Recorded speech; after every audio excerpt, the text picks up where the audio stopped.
All right, so you love fantasy football. You are in dozens of leagues across multiple platforms, and you cannot wait for that Sunday afternoon in early September where Week 1 NFL kicks off, and you can inundate every Sunday for the next 4 months with nonstop NFL action for 9 straight hours.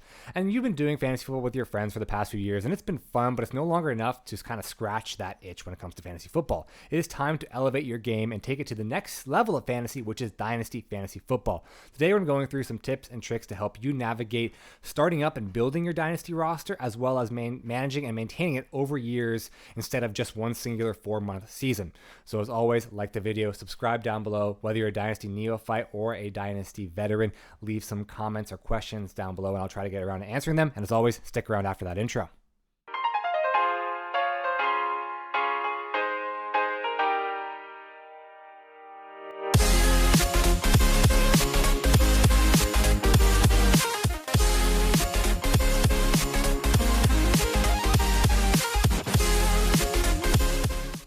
Welcome back into Twin Takes Fantasy Football, and today we're going to continue our how-to series by diving into the world of fantasy football, Dynasty Fantasy Football, and how to navigate your first ever invite to a Dynasty league. So obviously our goal here is to help you pre-draft, building through the startup draft, building through the offseason, and obviously maintaining your team year over year and avoiding that fabled Dynasty Fantasy Football burnout, and you don't want to just leave the league after 3 years. Dynasty football is meant to go on for 5, 6, almost sometimes even to a decade. I know Dynasty leagues that have been around for 2-3 decades. So first things first, we have to address with Dynasty is that this is very, very different than a redraft league. This is going to be a year-round process. There will be events that you have to address within the league in the offseason, such as the rookie draft and maybe some other events your commissioner has assigned for you guys to keep you engaged throughout the offseason. You're going to have people that are want to trade throughout the offseason. Some of the most effective trades to build your team are going to be through the offseason. So there's going to be, while the management and the work surrounding the team is going to take a step down after January, you still have to be involved in the league throughout the offseason. So this is going to be a full year-round commitment, and you have to kind of take inventory of yourself and say, hey, listen, is this something that I wanted to do year over year and pay attention to in the offseason? Because some people, I mean, they love fantasy, but it's only a 4-month process for them. Right after it ends, they like to check out, basically veg out. They go to the NHL, go to college basketball, go to NBA basketball, and then, after taking a 5-month break, then they can get really back into the NFL. It takes a certain degenerate, I say that term affectionately, that wants to do this and inundate themselves with NFL knowledge year round to be, an active Dynasty member. So gauge yourself, gauge if you can handle not only a process or a fantasy league that's going to have activity year round, but also going to be year round for multiple years. It's quite the commitment that's very different from redraft. So after we've established your willingness, and hopefully by watching this video, you are willing to make that commitment, now let's talk about, building your roster. And so when you want to go into your startup draft, decide your time frame. Are you going to compete now? Are you going to build for the future? Are you going to go for a balanced approach with, young players with a mix of old players that can keep you active, that if you get really lucky, you can kind of go all in, you have enough pieces to push for a competitive roster. So if you are a rookie when it comes to Dynasty football, I would generally recommend a balanced approach. It is much harder, and obviously in the NFL has demonstrated us with 32 teams only hitting on about 60% of first-round picks. It is incredibly hard to evaluate college talent and see which players are going to break out and which players are going to be superstars year over year. So I wouldn't go for a super rookie-heavy approach if you are very new to Dynasty. Obviously, if this is your first time scouting players, trying to, make your mark by projecting which players are going to be good or bad, hedge your bets. Go for a balanced approach, especially if you're kind of a neophyte to Dynasty. I will say the Dynasty vets, those guys that have seen a lot of players develop, they have really, really good player comps. They have that built-up database of how fantasy kind of extends for a player's life cycle. Those are the type of players that are generally going to build for the future. Those are the guys that will take those shots and have that confidence to say, hey, listen, I'm going to go for a very rookie-based draft and really start up with a lot of young guys. And why it might not be impactful now, I'm hoping to build a Dynasty in terms of a perennially contending team, hopefully 2 or 3 years from now. I would never, ever, whether you're a rookie or a vet, recommend going for a vet-only compete now approach. Typically, a lot of people tend to overestimate players' lifespans, and we'll go over player lifespans here in a second so you can kind of understand, what the lifespan is per position. But if you're drafting a lot of players in their late 20s, early 30s, you're going to find yourself in fantasy purgatory sooner rather than later, and you do need, not to win a championship, it's skill, but it's also a little bit of luck. So you want to, at least kind of expand that window for you to hopefully be able to achieve that championship. So rookies, go for a balanced approach. If you're a vet and you really have a system that works for you for evaluating talent, then lean towards, the rookies. But the most important thing, whether you decide to compete now, whether it's a build for the future, whether it's a balanced approach, which I prefer, mock draft, mock draft, mock draft. I cannot stress this enough. It's going to give you such a good idea of where these players are going to fall and who to be targeting when you're on the clock, and help you not freak out when you're on the clock.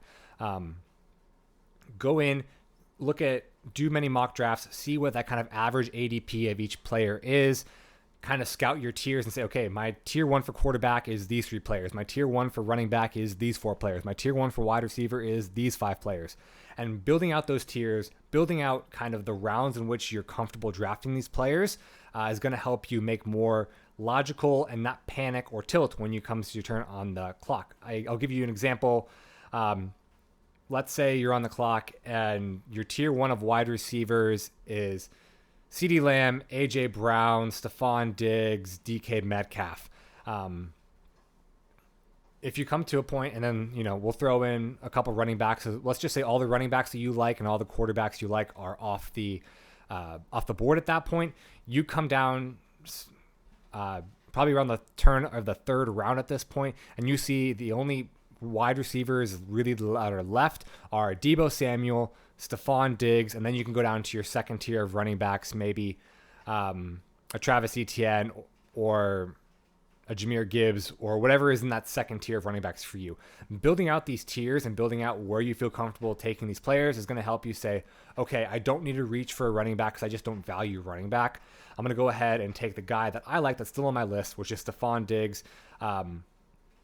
Just because in my personal rankings, he's the only player left that's in that tier 1 rankings. So I'm going to take the one player that I find the most value in and move on. It's going to help you not make impulse decisions when you're on the clock. So go ahead, mock draft, build your tiers, look around, and even go round by round and look it out and say, okay, in the third round, I'm comfortable drafting X, X, X, Y, and Z player. In the fourth round, I'm comfortable drafting X, X, X, Y, and Z player. And give yourself 5 to 6 options of players to draft in each round. And if you do that, I promise you'll feel a lot more confident with yourself post-draft than if you just go and try to wing the draft blindly. Don't get trade happy. Moving on to our second one, just do not get trade happy. It's going to be extremely hard, especially as a rookie player coming into Dynasty Fantasy Football, to understand proper valuations of draft picks and current assets. So once you get in, you're going to find that you have this entire world of trade that's open to you, where you can trade a fab budget if you have fab. You can trade draft picks to accumulate veteran players. You can trade players for future draft picks. And especially coming into a new Dynasty world, it's hard for you not having access to draft picks before, or not having access to this amount of assets before. You're going to find that you don't value positions and picks properly. I can tell you from the first league that I was ever in, we had one guy just completely trade all future picks and try to get 4 or 5 first round picks for the startup, for the first ever rookie draft. Basically just completely mortgaged away his entire future, and now he has a middling team and no first or second round picks for the next 2 years, and he really doesn't know what to do or how to rebuild. So getting trade happy without truly understanding your valuations of draft picks and current assets is going to get you into a lot of trouble. I know patience is the hardest thing, but patience is also a virtue. Unless someone really gives you an offer you can't refuse, let some time to build up. Try to gather as much information you can about your draft picks, where they're going to be, what your team is going to look like throughout this year, and then make your valuations as necessary. I will say there are a lot of good assets out there. I know Fantasy Pros has a trade analyzer, Keep Trade Cut. It's a pretty widely available free trade analyzer, but don't don't be the guy that goes to your teammates and say, well, Keep Trade Cut says this is a fair trade, so you should probably do it. It's going to take a lot of nuance, and we'll break down trades because trades are such a wildly nuanced topic to talk about. So the trade analyzers and trade valuations, they're good to help start the conversation, but don't rely on them entirely to complete the conversation. It's always going to have to be discussing with your teammates and trying to understand what their needs are, what your needs are, and trying to come to a situation in which you both are happy with the trade. So again, figure out your draft, figure out your entire roster, and then don't get trade happy right away. Take patience, understand your values before moving a ton of assets. And once you do, I mean, there are ways you can certainly win and certainly take advantage of assets in the offseason. We'll get that later.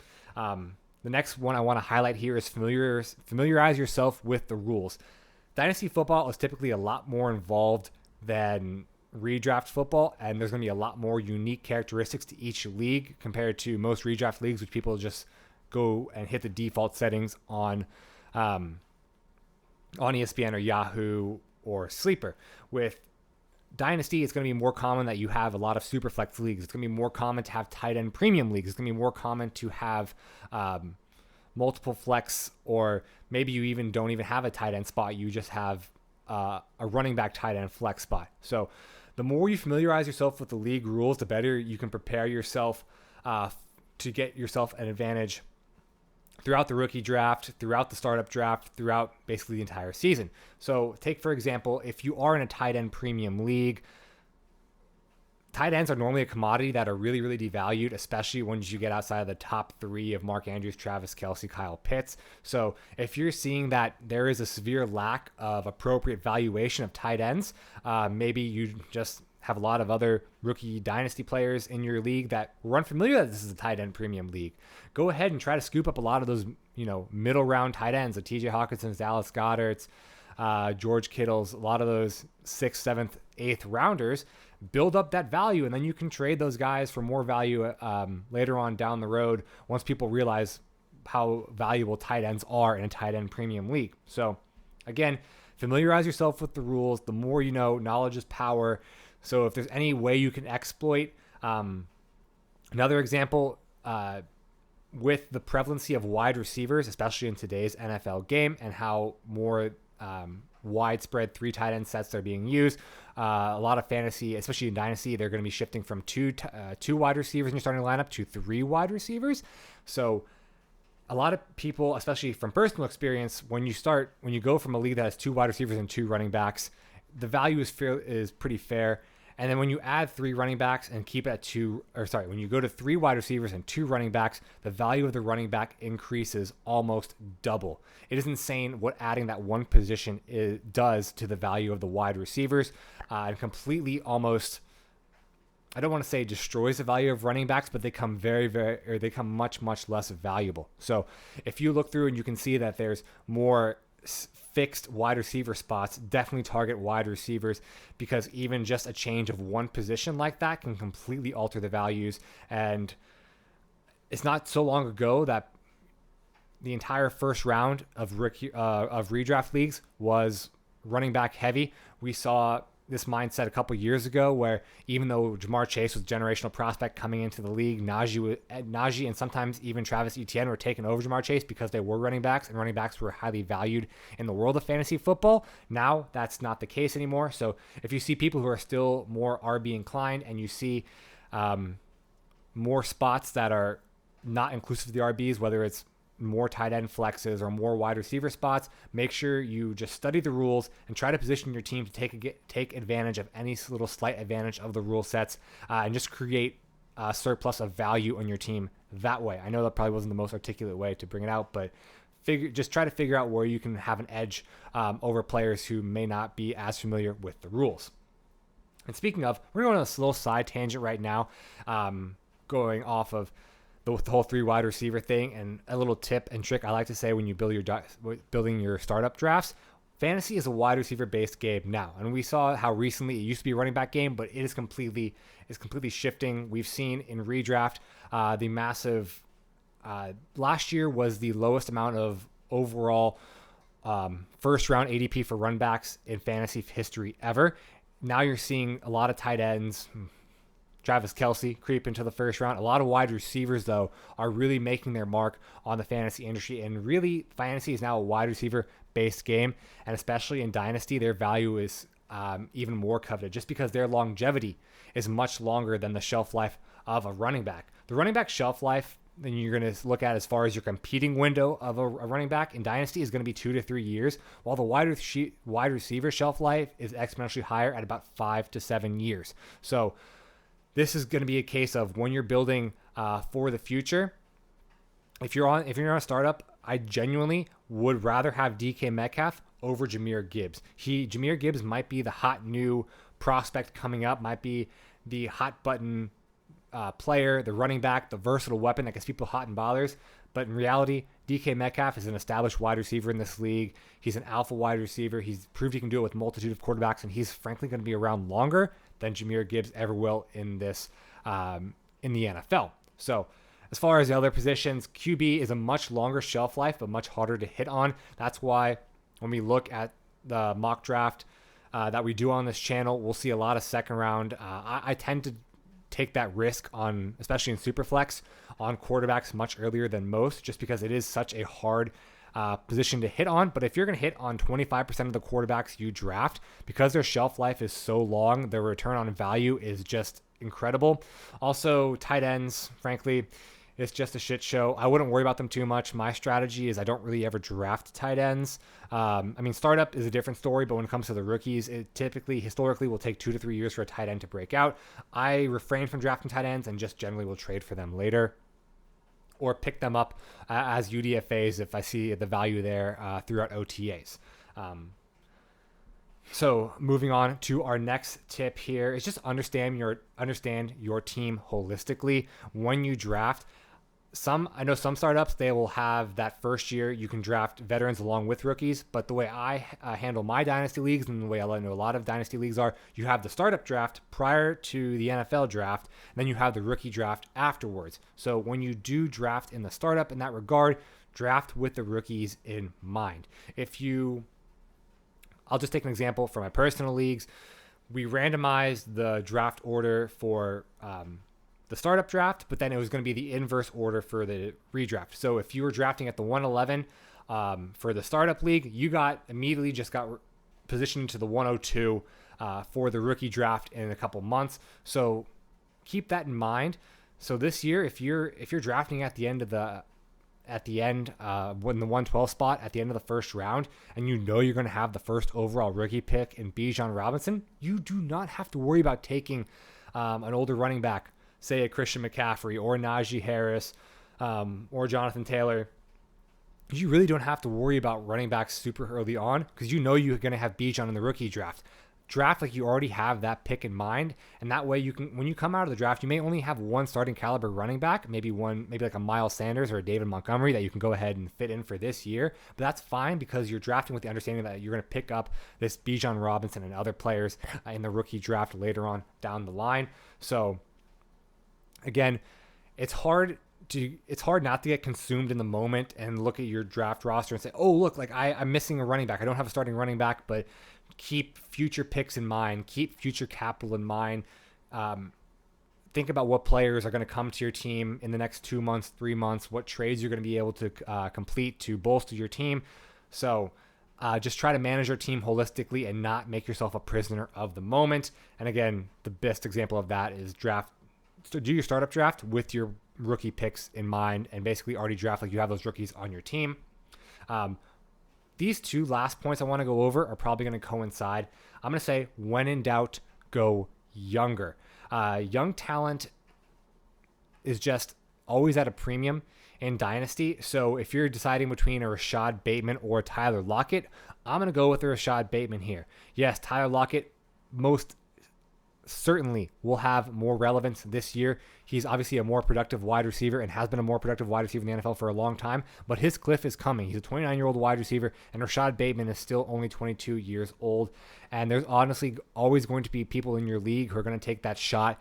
Even if Rashad Bateman gets injured for a third year in a row, they will take that shot on trading for a young player with tremendous upside. So if you really, really are torn between two guys, just go with the younger one, because first off, it has a chance to pay off exponentially. Typically with the older guy, you know their value. There's not much room for upside. With the younger guy, they could have upside value.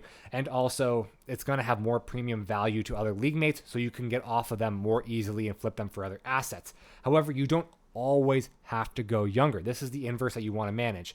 While it's nice to have that chance at a guy that's younger, young talent is always at a premium cost in Dynasty. Guys that really haven't done it are always have their value inflated based on the perception of what they could become in the league. And there are a lot of great values on older players. A guy that I really love, obviously dating this video, you're going to see the date when it comes out.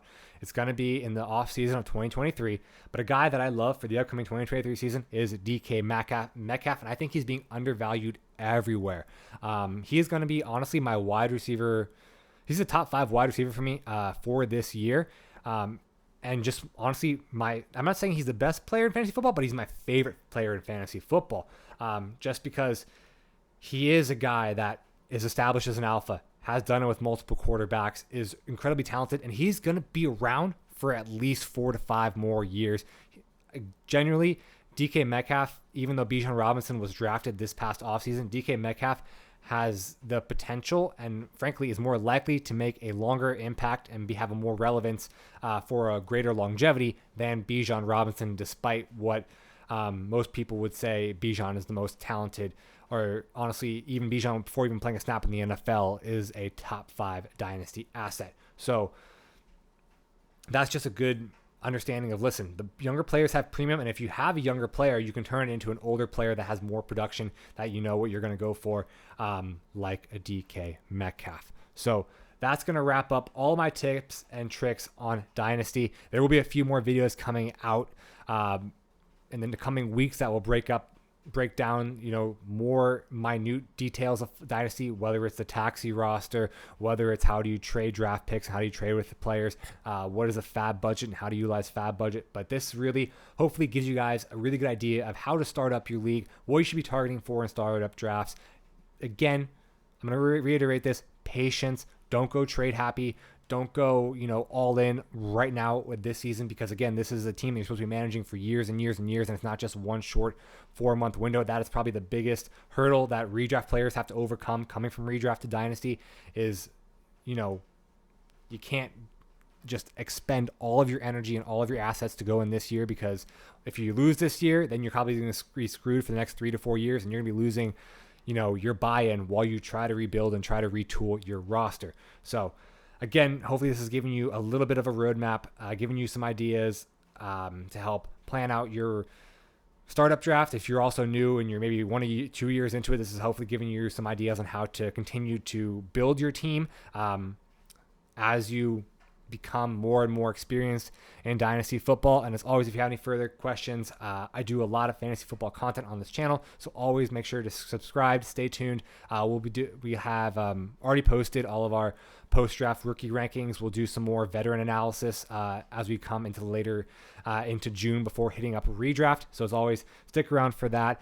So I really hope you enjoyed the video. Again, if you sticked around the entire way, I would really appreciate it if you dropped a like down below, and really hope you enjoy your first foray into Dynasty Fantasy Football.